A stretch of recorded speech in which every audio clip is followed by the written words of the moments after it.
Assalamualaikum warahmatullahi wabarakatuh. Bismillahirrahmanirrahim. Pasal 9. Pembelahan dada. Nabi Muhammad SAW kembali menghirup udara padang pasir yang bebas, sebebas penghuninya. Kembali menyaksikan keramah tamahan penduduk pedesaan, menyimak keluasan bahasa yang mereka ucapkan dalam setiap pembicaraan, menonton gaya hidup mereka yang begitu gigih mengatasi kegersangan serta menjaga suku dari kemungkinan terjadinya serangan. Dan dari perkampungan Bani Sa'ad inilah beliau mulai belajar menggembalakan kambing yang membutuhkan kesabaran. Usianya kini telah memasuki 5 tahun dan tubuhnya nampak lebih kekar dari anak-anak sebayanya.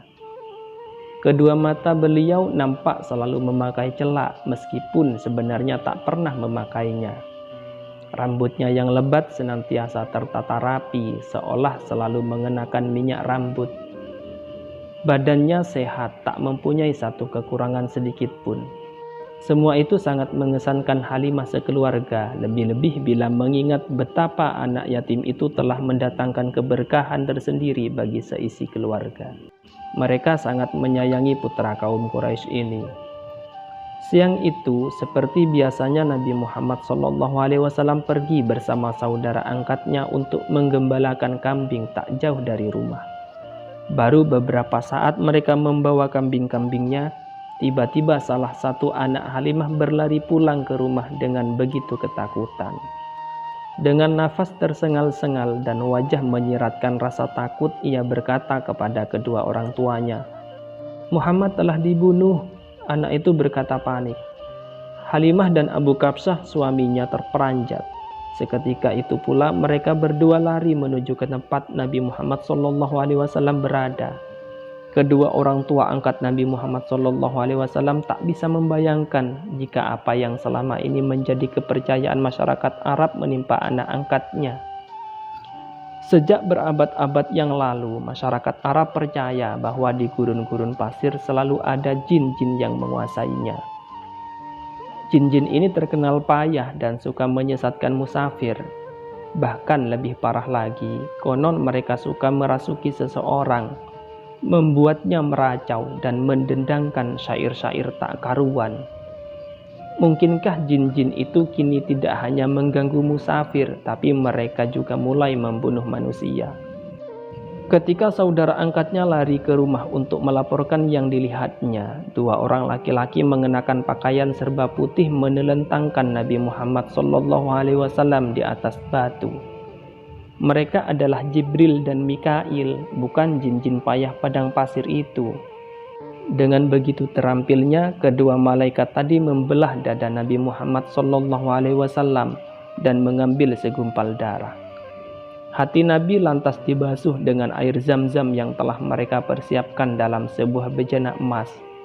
Dalam waktu sekejap, semua telah selesai dilakukan dengan rapi, sehingga ketika Halimah dan suaminya menemukan Nabi Muhammad SAW, keadaan telah kembali hening. Anak itu telah berdiri mematung dengan wajah pias bagai orang hendak pingsan. Halimah dan suaminya buru-buru mendekap Nabi Muhammad SAW. "Anakku, apa yang telah terjadi padamu?" tanya suami Halimah.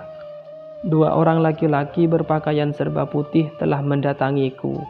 Kemudian aku ditelentangkan di atas batu dan mereka membelah dadaku. Diambillah sesuatu dari dadaku dan aku tidak tahu apa itu," jawab Nabi Muhammad SAW polos. Suami istri itu segera mencari orang yang diceritakan oleh anak angkat mereka, namun mereka tidak menemukan siapapun di sana. Karena begitu ketakutan, Nabi Muhammad SAW segera dibopong oleh Abu Kabsyah. Dibawanya ke rumah untuk memastikan bahwa tidak terjadi apa-apa.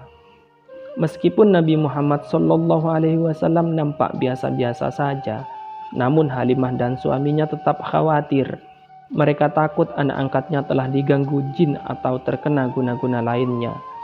Abu Kabsyah akhirnya berkata lirih, "Demi Allah, Halimah, aku rasa anak ini telah diganggu sesuatu.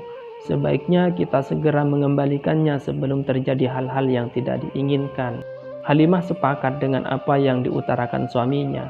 Mereka segera mempersiapkan perbekalan untuk melakukan perjalanan ke Mekah.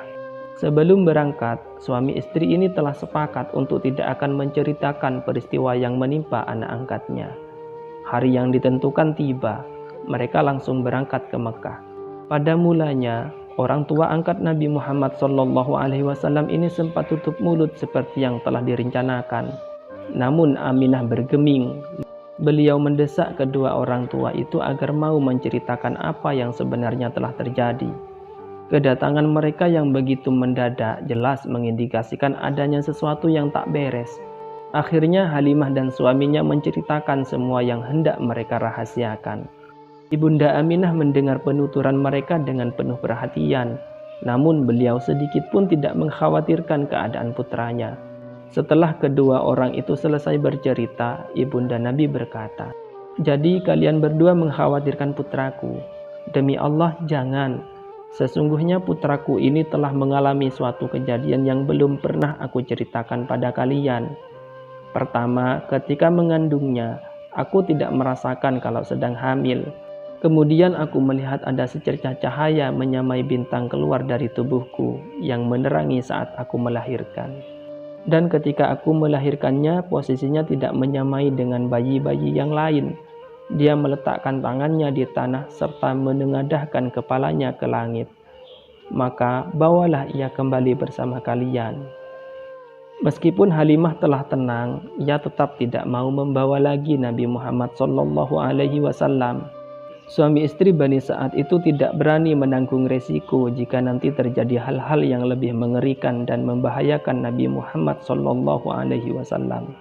Akhirnya, hari itu pula Nabi Muhammad SAW resmi dilepas oleh Halimah dan hidup bahagia di bawah asuhan ibunya. Alhamdulillah, semoga bermanfaat. Wassalamualaikum warahmatullahi wabarakatuh.